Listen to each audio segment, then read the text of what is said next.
Les 24 et 25 septembre dernier, Tech for Life a organisé les germinations.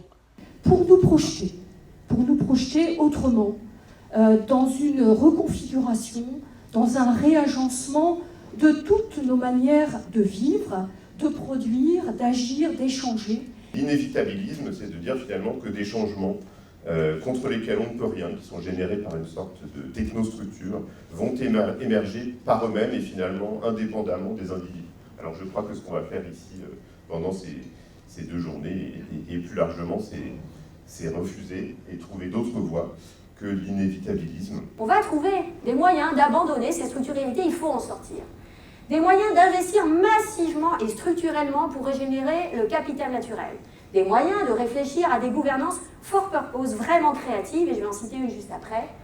Des moyens de diffuser ce type d'idées plus largement.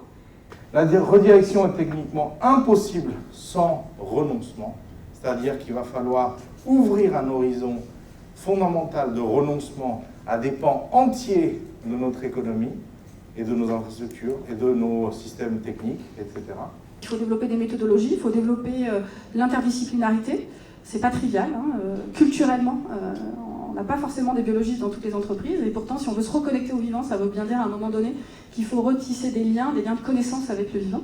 Ouais, ça fait sens ce que tu dis, je suis d'accord avec toi.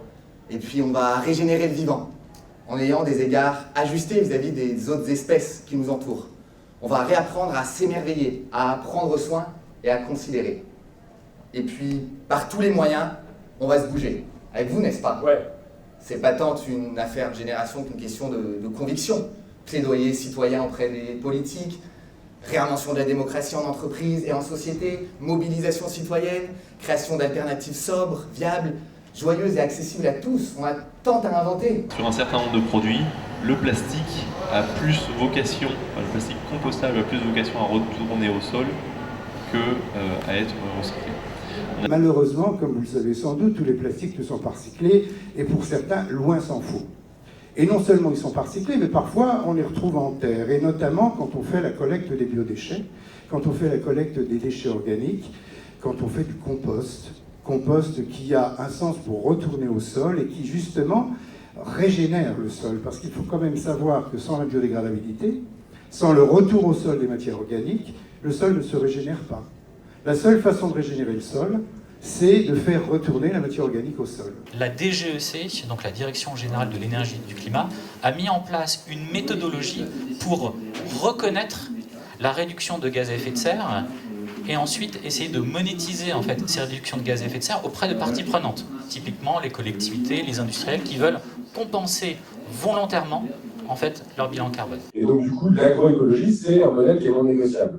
Je souligne une parenthèse encore, Olivier de Schutter, qui est le rapporteur de la FAO auprès de l'ONU, qui a fait plusieurs études sur le sujet, conclut ces études en disant « l'agroécologie n'est pas une solution, c'est la seule ». Donc première mission, être auto-fertile, et ça c'est une évidence, ne serait-ce que quand on pense à la durée. Deuxième mission, c'est de nourrir nous, les humains, donc combien d'humains, question, et nos bêtes, et là aussi question combien de bêtes. Donc, mais c'est quand même la deuxième mission de cette agriculture, c'est ça. C'est pour ça qu'on y travaille. Et la troisième mission, eh bien, ça serait de nous procurer du matériau, de l'énergie pour nous vêtir, nous transporter, nos énergies, etc.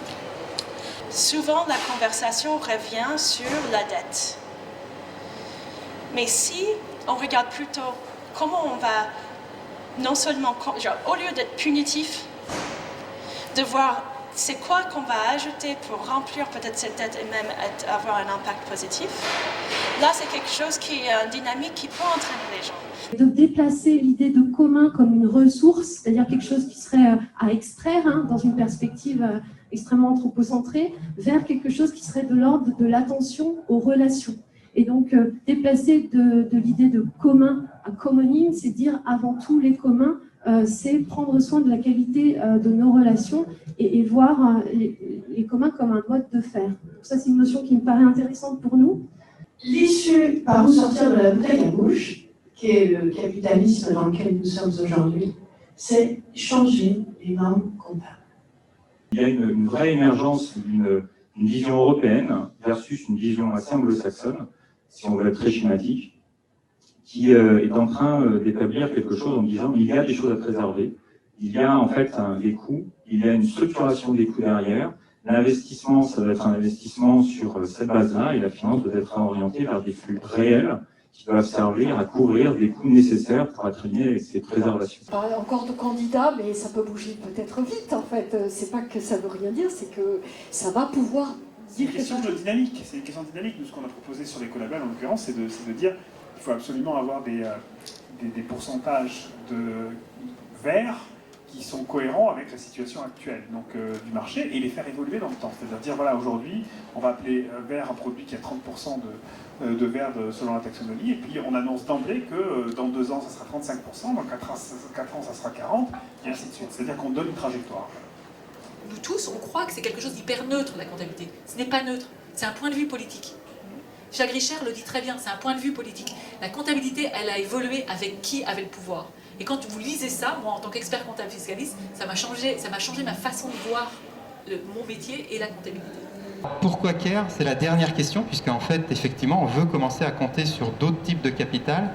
Pourquoi CARE? C'est parce que ça a le mérite d'exister. Donc si je veux lancer une expérimentation avec une visibilité tant auprès de mes collaborateurs qu'un résultat tangible, il me faut une méthode qui existe. Si on commence à inventer les normes, ou à inventer la méthode en même temps qu'on avance, on risque de se perdre dans des considérations de référentiel ou dans des considérations d'unité constituant ce référentiel. La question de la mesure et de la comptabilité, elle vise justement à ça. Elle vise non seulement à structurer l'information, à produire de l'information, etc., mais elle vise surtout à la structurer de telle sorte à ce qu'on organise des responsabilités à l'échelle de la prise en charge d'un problème écologique et à ce qu'on se rende des comptes au fur et à mesure du traitement de ce problème. Refonder l'entreprise, il s'agit effectivement de restaurer l'entreprise dans sa capacité contributive, en y intégrant pleinement dans ses missions des préoccupations sociales, écologiques et sociétales. La thématique aussi du climat, qui est une thématique importante, puisque 60% des émissions de CO2 viennent de l'énergie.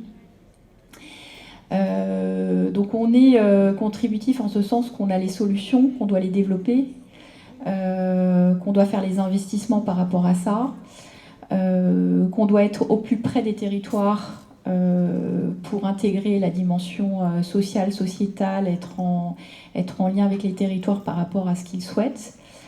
Faire des gros investissements pour les énergies à venir, donc je pense par exemple à l'hydrogène, je pense qui est assez lointain, mais je pense aussi au biogaz qui est plus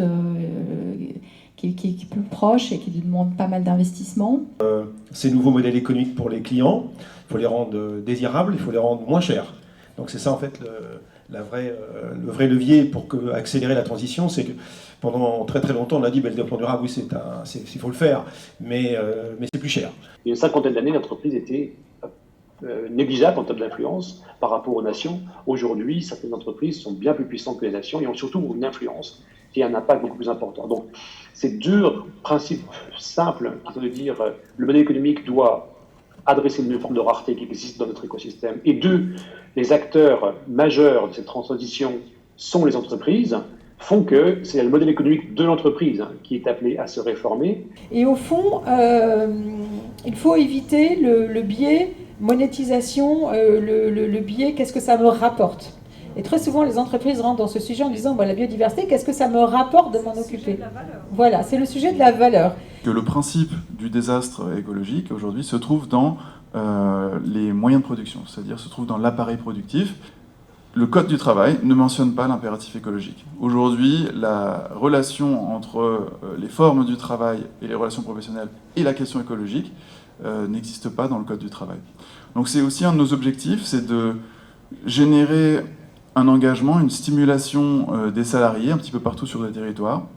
Quand on dit salariés, on ne dit pas que mouvement ouvrier, on dit mouvement ouvrier, on dit employé, on dit profession intermédiaire et on dit cadre. Nous, on estime que ce travail de déclencher une mutation des modes de production, il doit être porté par toute la population active. Donc là, on lance dans 3 semaines une application mobile qui permet d'analyser l'ensemble de l'impact carbone, de l'impact écologique, de l'impact social, qui donne de la transparence sur l'ensemble des flux financiers, l'épargne du grand public. Et donc c'est une sorte de Yuka en fait de la finance, et qui permettra ensuite aussi d'avoir les leviers d'action pour transformer et devenir un activiste financier et penser ça au niveau global. Parce qu'avec 5 000 milliards, on fait énormément. La ville devrait être transformée, j'ai envie de dire, en arche de Noé, hein, c'est ça. C'est-à-dire que tout sombre, enfin bon, j'exagère, hein, parce que je ne suis pas du tout effondriste, mais on pourrait faire l'hypothèse que tout sombre et que finalement la ville doit se transformer de manière, d'une part, à rester vivable pour les êtres qui s'y réfugient en quelque sorte, et pour nous-mêmes, et d'autre part, que la ville doit aussi se transformer pour que cesse la prédation qu'elle exerce sur la nature. On a l'impression que enfin le territoire n'est pas réduit à une dizaine de métropoles. Ça, c'est une bonne nouvelle. C'est une bonne nouvelle parce que la réalité du territoire n'est pas du tout celle que l'urbanisation et la métropolisation laissaient apparaître. Toutes les crises sociales et environnementales qu'on connaît aujourd'hui ne sont pas liées à une crise de l'un, L', c'est-à-dire à force de penser l'unité des territoires, de la démocratie, des façons d'être en lien, des façons de penser. Est-ce qu'on n'a pas laissé énormément de gens sur le bas-côté, énormément de catégories humaines, de populations humaines, et puis bien sûr tous les non-humains, toute la nature d'un autre côté. La vie, le vivant, ça n'a pas de pouvoir. C'est juste une puissance, la vie. Le pouvoir, c'est un truc des hommes. Ça coupe, ça sépare le pouvoir. On apprend. Pourquoi on apprend des choses? On apprend des choses pour vivre avec les autres. On apprend les choses pour être en relation avec les autres. On apprend des choses pour prendre les bonnes décisions. Pour le faire dans les bonnes conditions. Pour faire attention à chacun et à tous. On apprend des choses pour faire société. On apprend des choses pour vivre ensemble. Je suis ravie de la diversité qui s'est exprimée dans les positions, dans les compétences, dans les contrastes qui sont apparus très fortement entre l'univers de Camille de Toledo et Dominique tout à l'heure. On a vraiment eu une très forte germination.